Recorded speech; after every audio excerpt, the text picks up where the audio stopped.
Bienvenue sur votre site d'information TIV Actu TV, la chaîne de toute l'actualité.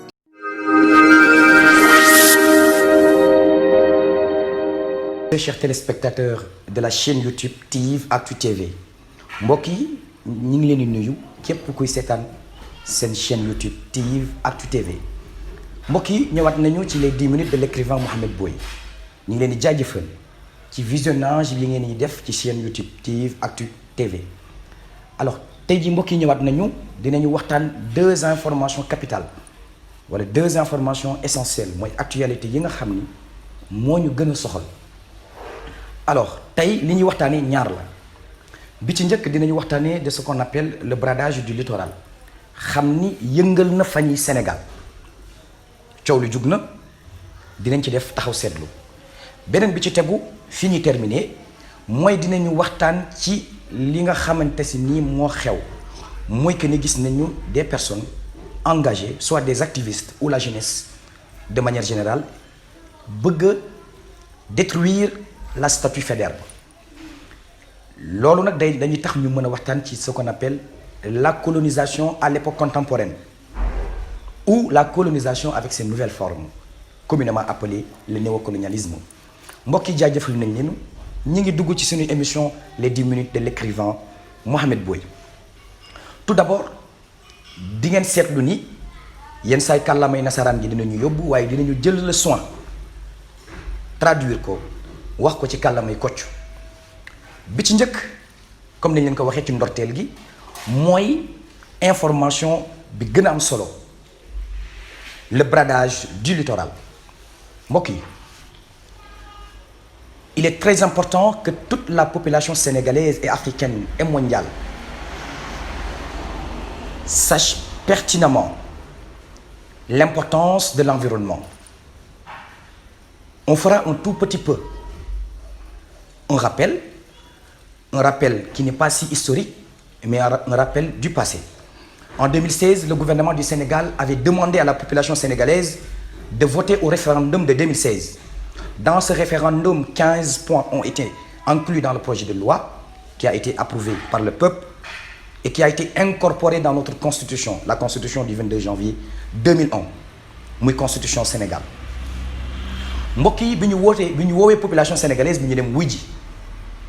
ci référendum boobu maanaam waaw wala déet 15 points yi maanaam fukk ak juróom points yi nga xam ni moo doonoon révision constitutionnelle bi daf ci amoon benn point bu essentiel mooy la protection de l'environnement mbokk yi dañoo bëgg a protéger dañoo bëgg a dimbali suñu environnement ndax environnement boobu ñun ci la ñuy dund. boo demee ci article 25-2 de la constitution sénégalaise du 22 janvier 2001 ñun ñuy wax ni ñun dañoo war a am un environnement sain parce que environnement li tax ñu koy protéger mooy que ni l'environnement est une propriété transgénérationnelle mooy que ni ñun ñuy dund tey ak ñi ñëw ëllëg mooy suñuy doom dañoo war a bénéficier wu ci environnement donc waruñu ko détruire.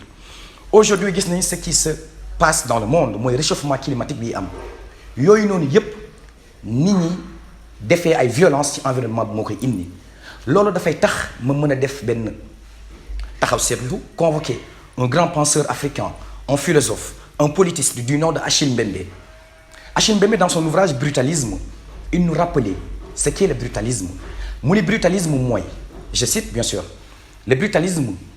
peut être vu sous un angle comme un ensemble d'opérations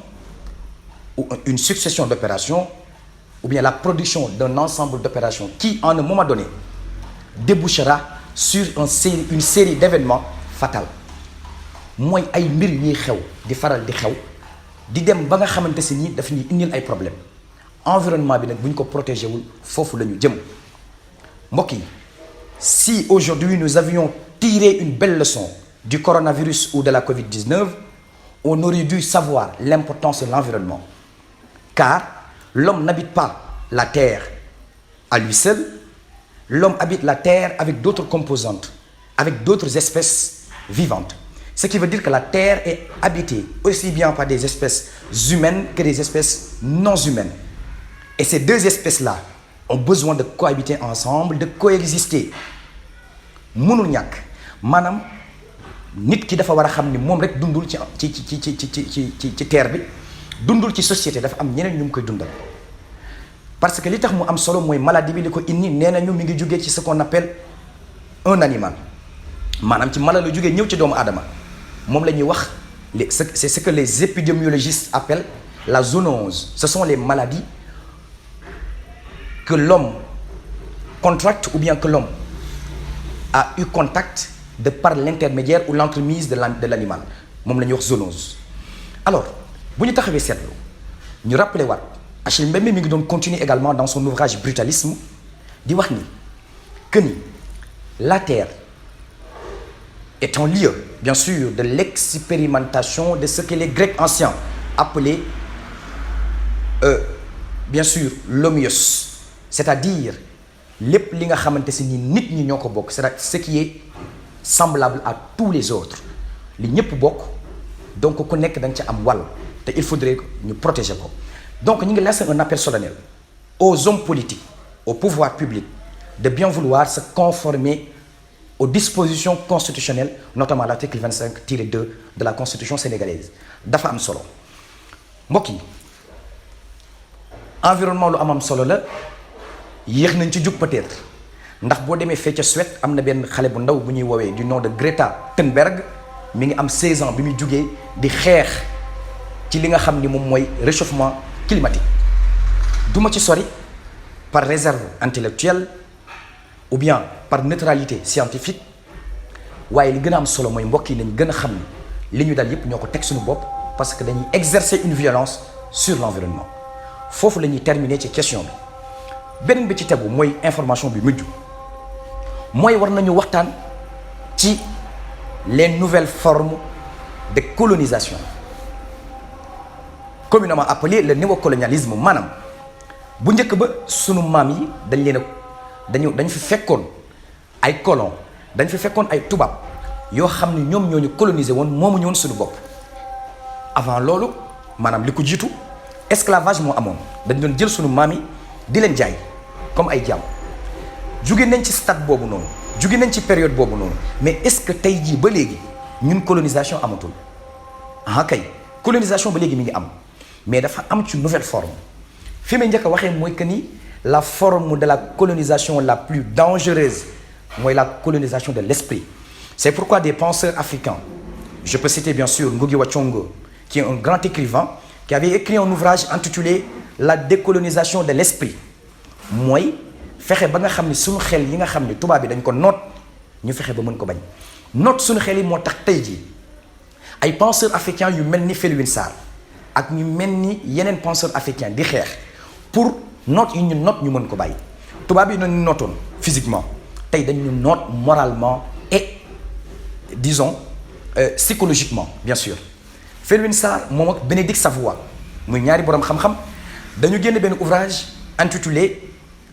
La restitution du patrimoine culturel africain mooy Emmanuel Macron le président de la France dafa woote woon ni leen dañu bëgg a delloo li nga xam ni France ak yeneen métropole yi mooy les anciennes colonies li ñu jëloon ci Afrique mooy suñu patrimoine mbokk yi patrimoine dafa am solo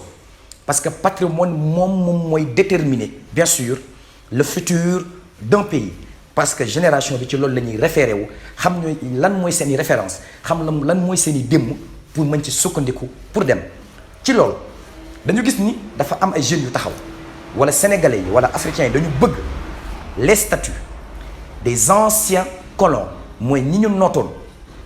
statuts yi ñu amoon fii ñu dindi leen tuddee ko wala ñu duppee ko ñi nga xam ni ñoom ñooy suñu référence mën nañu citer ay références spirituelles Cheikh Amadou Bamba Cheikh El Hadj Malick et tous les autres chefs religieux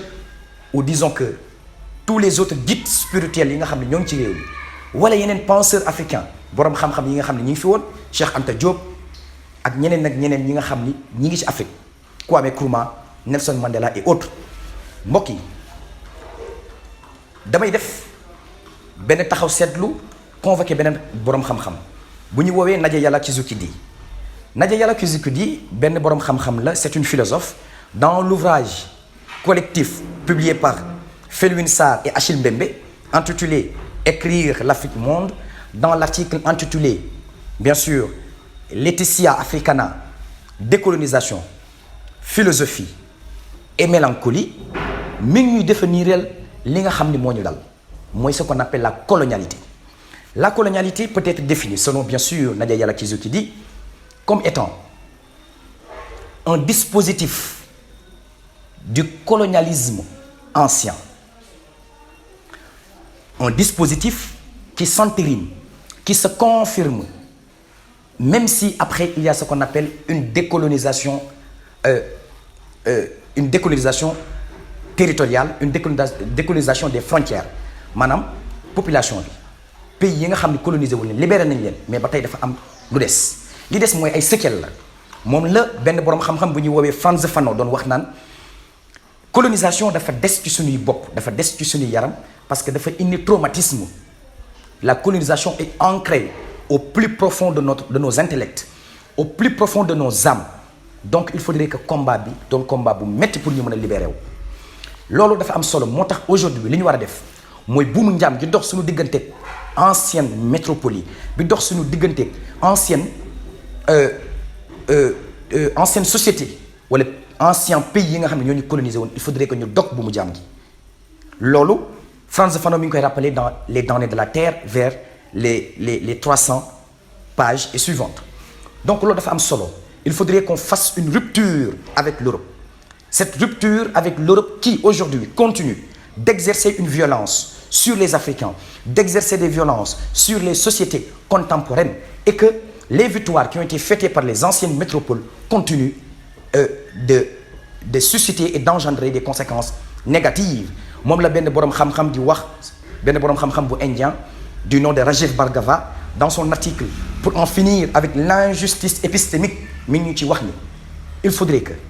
ñu arrêter injustice bi les pays du tiers-monde wala les anciennes colonies bi ñu continuer de subir te loolu pour mu am il faudrait que ñu détruire lépp loo xam ni day tax ñu xam ni buumu njaam amoon na ci ñun parce que jeunesse bi loolu la ñu soxla génération future bi loolu la ñu soxla mbokk yi fi ñu terminer mooy loolu bu amul dafa am solo parce que loolu bu amul dafay aboutir à ce qu'on appelle au développement d'un nouvel inconscient. Le nouvel inconscient est un ouvrage qui a été écrit par Lionel Nakache qui dans son ouvrage disait que Freud constitue bien sûr le Christophe Colomb des neurosciences. Ci biir livre bi mi ngi ci wax benn partie bu am solo mooy ce qu'on appelle la psychologie cognitive. La psychologie cognitive, c'est un ensemble de processus qui permet de traiter l'information. Traitement de l'information boobu nag mbokk yi pour mu set il faudrait que suñuy pathologie jeex pathologie bi xam nga mooy lan mooy que ni dañu am ce qu'on appelle la vision aveugle mooy des personnes comme vous et moi dañoo am une cécité partielle mooy des personnes qui n'ont pas une pathologie au niveau de leurs yeux mais qui pourtant ne voient pas mooy nit ñoo xam ne seen bët yi dara si ku ci mais gisuñu li ñu gisul mooy que ni tubaab bi bëgg nañu noot continuer duñu noot ci yeneen forme mooy lu mel ni les nouvelles technologies de l'information et de la communication yooyu noonu dañuy perdre le temps mbokk yi il faut ñu taxaw ci seetlu faire appel à la jeunesse ñu gën a conscient ci loolu jeunes yi il faudrait que ñu conscient xam ni ñuy utiliser les réseaux sociaux mën ci jàng mën ci am xam-xam parce que ay Cheikh Anta Diop ay Cheikh El Hadji Malick ay Cheikh Amadou Bamba ay Mame Limamou bi ñuy xeex xam-xam la ñu xeexee parce que xam-xam boobu mooy tax nga xam nit ki fa muy jëm xam lam la bëggal nga dem moytu ko donc nañu gën a demander à la jeunesse ñu gën a jàng Cheikh Anta Diop doon na wax ni à vérité à formation égale la vérité triomphe maanaam bu ñu bokkee li ñu jàng bokk xam-xam degré d'information dëgg day feeñ dëgg bi feeñ mooy l'Afrique est le berceau de l'humanité l'Afrique a toutes les potentialités pour développer encore une fois ñu ngi leen di jaajëfal di leen wax ni il fallait que au moins ñu def taxaw seetlu même si minutes yi néew na waaye dëxal nañu lépp lu ñu bëggoon a wax ci minutes yooyu mbokk yi il faudrait que jeunesse bi di lire lu bari il faudrait que jeunesse bi di jàng il faudrait que jeunesse bi di armé wu de science jusqu'aux dents comme ni ko Cheikh Anta doon waxee ñi ngi ñaanal médecin yi ci réew mi di xeex ci feebar bi ñi ngi ñaanal kilifa diine yi kilifa aada yi di ñaan jàmm ci Sénégal di ñaan jàmm ci àdduna di leen wax ñi ngi leen jaajëfal di leen jox dig daje fii ci fan yu néew ci les 10 minutes de l'écrivain Mohamed Boye. Bonsoir à toutes et à tous. Bienvenue sur votre site Amen. d'information, Tiv Actu TV, la chaîne de toute l'actualité.